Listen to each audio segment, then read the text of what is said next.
good evening everyone. Hoping all of you are doing well. I'm Aditi, your educator for the subject English.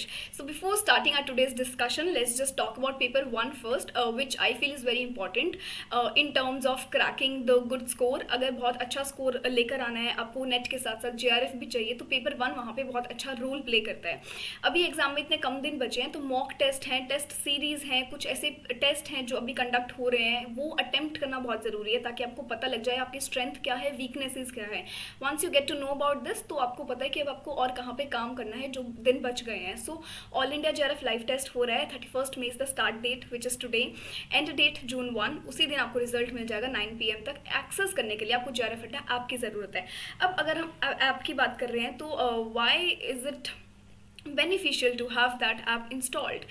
It's not just about paper 1. आप paper 2 की daily PDFs भी वहाँ से ले सकते हैं. जो बहुत सारे बच्चे मांगते हैं कि PDFs कहाँ पे अपलोड होती है, so they don't know the process. तो आप ऐप इंस्टॉल करो, वहाँ पे फ्री क्लासेस का कॉलम आपको दिखेगा, उस पर जाओगे तो डेली क्लासेस के साथ साथ आपको PDFs साइड में अपलोडेड मिलेंगी. So that way you can check there. ठीक है, इसी के साथ हम आगे बढ़ते हैं फटाफट से. एज यू ऑल नो कि पेपर 1 एंड 2 की ऑफलाइन क्लासेस शुरू हो रही हैं जयपुर में, और ज्वाइन करने के लिए आप यहाँ पे रजिस्टर कर सकते हो. आपको कोई डाउट है, कोई बात करनी है तो आप गिवन नंबर पे कॉल भी कर सकते हैं और साइट पे विजिट कर सकते हैं. इसी के साथ offline test is also happening. Offline test आप जाके दे सकते हो. क्या फ़ायदा होगा, OMR शीट से प्रैक्टिस हो जाएगी और एक उस एनवायरनमेंट से थोड़ा सा हैबिचुअल हो जाओगे, बिकॉज यूज टू हो जाओगे थोड़ा सा उस पैटर्न से और एनवायरनमेंट से. आप देख सकते हो बहुत सी सिटीज़ में ही हो रहा है. गंगापुर, जयपुर, आपका दिल्ली है, सिकर है, अलवर है, झुंझुनू है, सब जगह ये हो रहा है. डेट्स भी हैं 2nd, 5th, 9th, 12th, 15th जून. जब भी आप अवेलेबल हो आप तब जा सकते हो. मॉर्निंग स्लॉट है, रजिस्ट्रेशन के लिए स्कैनर दिया हुआ है, नंबर है, साइट है, सब कुछ है. इसी के साथ एक इंपॉर्टेंट इन्फॉर्मेशन जो है वो मुझे आपको बतानी है कि 5th, 12th एंड 15th जून को सिर्फ जयपुर में टेस्ट कंडक्ट होगा. बाकी जो 2nd और 9th को है वो सभी सेंटर्स में होगा. तो अगर आप बाकी सेंटर्स से बिलोंग करते हैं एक्सेप्ट फ्रॉम जयपुर तो आपको 2nd और 9th कंसिडर करना है. मैं टिक मार्क भी कर देती हूँ. और अगर आप जयपुर के ही हैं या आसपास के हैं और जयपुर आ सकते हैं तो आप किसी भी डेट पे जाके अपना एग्जाम देकर आ सकते हो. मॉर्निंग स्लॉट है. इसी के साथ one more information, if you want a free counselling session by Aditi ma'am तो आप 22 जून को भी रजिस्टर कर सकते हो और वहाँ पे जा सकते हो काउंसलिंग सेशन को अटेंड करने के लिए. चलो let's move ahead now. And now we have come to our final countdown. अभी इतने कम दिन बचे हैं और उन कम दिन में हमें कैसे प्रैक्टिस करना है, क्या हमें साथ में हम एंशियस भी रह सकते हैं, क्या हम वो चीज़ अफोर्ड कर सकते हैं कि नहीं, या सिर्फ हमें प्रैक्टिस पे ही जोर लगाना है. प्रैक्टिस हम किस तरीके से करें, क्या हम राइट फ्रॉम द स्टार्ट शुरू करें अब, या हमने जैसे स्टार्टिंग में हमारे नोट्स बनाए हैं क्या हम वो लेंदी नोट्स पढ़ते रहें. तो आज हम थोड़ी सी ये सब चीज़ें डिस्कस करेंगे. ठीक है, तो बने रहना लास्ट तक. लास्ट में एक सरप्राइज भी है. Okay, so now we are left with 15 days. आप बोलोगे 15 डेज क्यों बोला है, क्योंकि अभी तो जून 1 ही नहीं आया है. डेट जो है 18 को सेट है, तो अभी तो बहुत सारे दिन बाकी हैं. बट फिर भी मैं कहूँगी अपने दिन थोड़े शॉर्ट लिस्ट करके रखो, उनको 15 ही मान के चलो. बिकॉज 2 से 3 दिन जो है आपके इधर उधर निकल जाते हैं. कभी you are not feeling well, या कभी हमारा वो मन नहीं है पढ़ने का, जो एंग्जाइटी है, नर्वसनेस है, वो थोड़ा सा ओवरपावर कर लेती है हमारी तैयारी को. तो वो दिन वहाँ चले जाते हैं. और कुछ दिन हमें एक्स्ट्रा रखने भी चाहिए कि अगर कुछ हो जाए हमारे प्लान्ड डेज में तो at least we are able to cover that up. So ठीक है, 15 डेज तो इसलिए हैं. अब आ जाते हैं मेन पॉइंट पे कि मेन पॉइंट क्या है. सो पहला है हमारा रिविजन. 15 दिन बाकी हैं, 20 दिन बाकी हैं, 10 दिन बाकी हैं, उसमें रिविजन तो प्लेज अ मेजर रोल. अब ये आप पे डिपेंड करता है कि आप रिविजन कर कैसे रहे हो.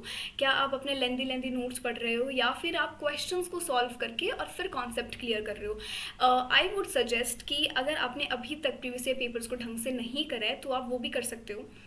देखो, ये चीज़ अगर खुद से करनी है तो खुद से करो, वेल एंड गुड. नहीं कर सकते तो आपके पास लाइव रिकॉर्डेड सेशंस भी मिल जाएंगे. रिकॉर्डेड सेशंस है, लाइव सेशंस डेली कंडक्ट होते हैं, तो आप इग्निशन बैच में एनरोल कर सकते हो. बट अगर आप ये चीज़ खुद से कर सकते हो सो आई वुड से कि प्रीवियस ईयर पेपर्स से प्रैक्टिस करना is the best way to do a revision for your paper. क्योंकि अगर हम क्वेश्चन सॉल्व करते हैं उसी के साथ साथ हम कॉन्सेप्ट क्लैरिटी भी ला सकते हैं. क्वेश्चन सॉल्व किया तो उससे हमारे कॉन्सेप्ट्स भी क्लियर होंगे. वो एक अप्रोच आप फॉलो कर सकते हो अपना रिविजन के लिए, rather than following that theoretical approach कि आप सिर्फ क्रोनोलॉजिकल ऑर्डर से थ्योरी पढ़ रहे हो. आप वो भी कर सकते हो. क्रोनोलॉजिकल ऑर्डर वहाँ से आपका बेस्ट हो सकता है. But I would also suggest कि डेली बेसिस पे क्वेश्चंस प्रैक्टिस करो.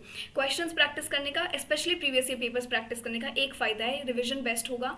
और ऊपर से आप वो पेपर की तैयारी कर रहे हो तो आप वही पेपर्स सॉल्व करो जो उसी एग्जाम पैटर्न और ट्रेंड से सेट हैं। So previous year questions are that medium for you. NTA का ही एग्जाम आपको देना है तो उन्हीं के ही पेपर्स बनाए हुए आप सॉल्व करो अब लास्ट के डेज में, ठीक है। एक तो आप ये चीज़ कर सकते हो। इससे फ़ायदा क्या होगा, अगर एक बच्चा है थ्योरेटिकल रीडिंग कर रहा है लास्ट के 15 दिन में, एक बच्चा है क्वेश्चंस के थ्रू सॉल्व कर रहा है, तो आप एक तो एनवायरनमेंट से यूज टू हो जाओगे।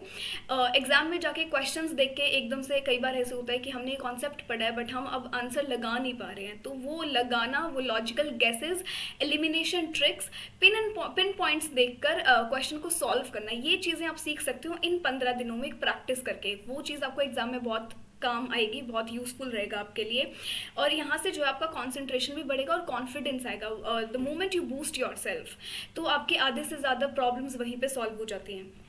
तो हमें इनके थ्रू PYQs है, मॉक टेस्ट है, मिनी क्विजेज हैं, इनके थ्रू हमें क्वेश्चंस में अप्लाई कैसे करना है, हमने जो चीज़ें पढ़ी है हम उनको प्रैक्टिस में क्वेश्चंस के थ्रू अप्लाई कैसे करें, ये हम यहाँ से सीख सकते हैं।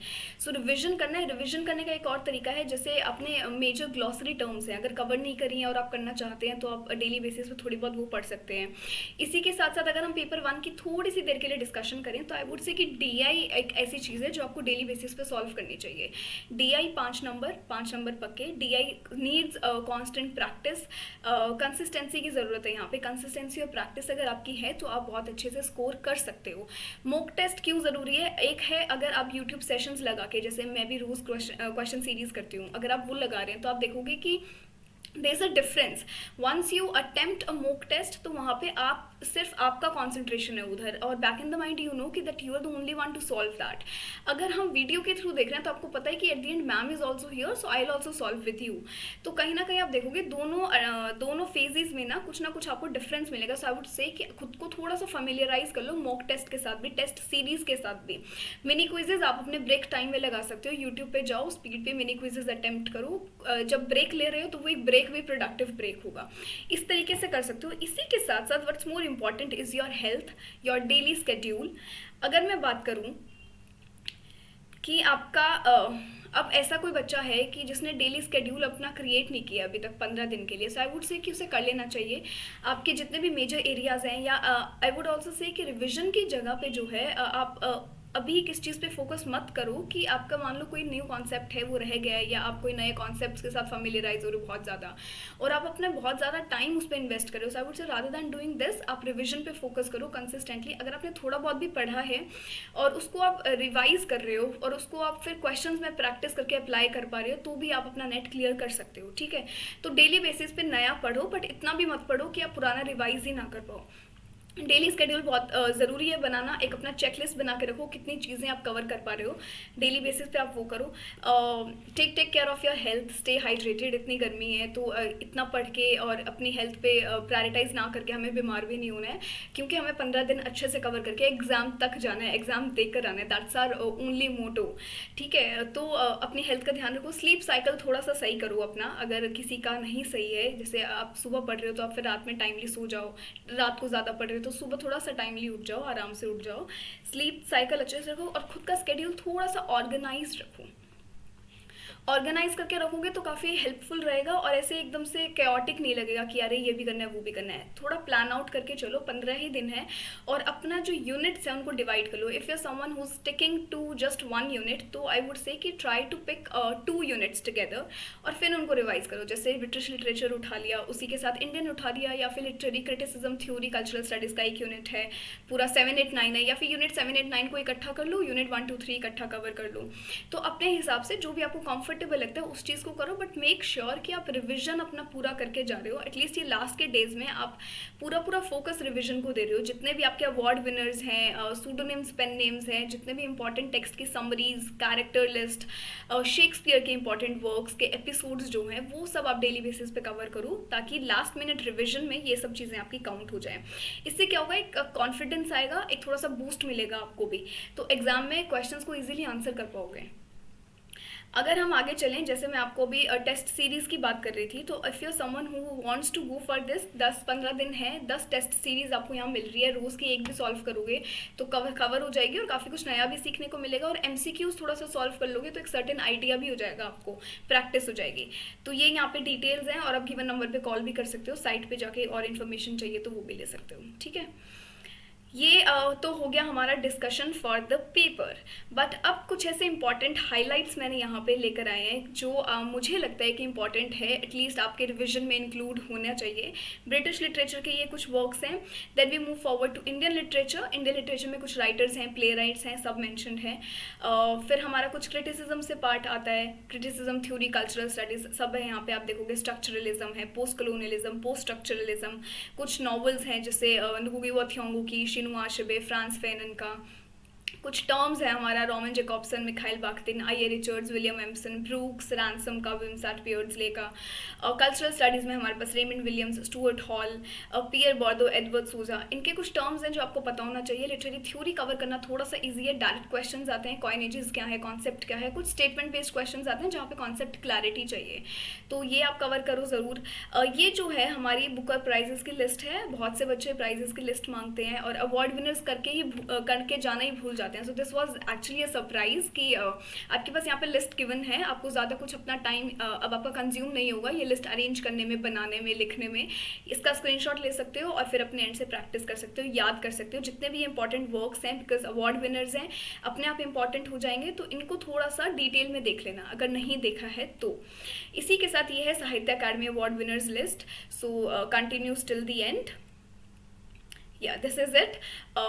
तो this was it from my side कि मैं आपको दोनों लिस्ट भी प्रोवाइड कर दूँ वाया दिस सेशन, एंड थोड़ा सा आपको काम डाउन भी कर दूँ अगर आप थोड़ा सा नर्वस हैं, एंक्शियस हैं, बिकॉज मेरे पेड बैच में स्टूडेंट्स हैं बहुत ज़्यादा एंक्शियस है। सो आई फेल्ट कि एक सेशन इधर लेकर आना चाहिए so that you guys feel nice and you guys feel काम।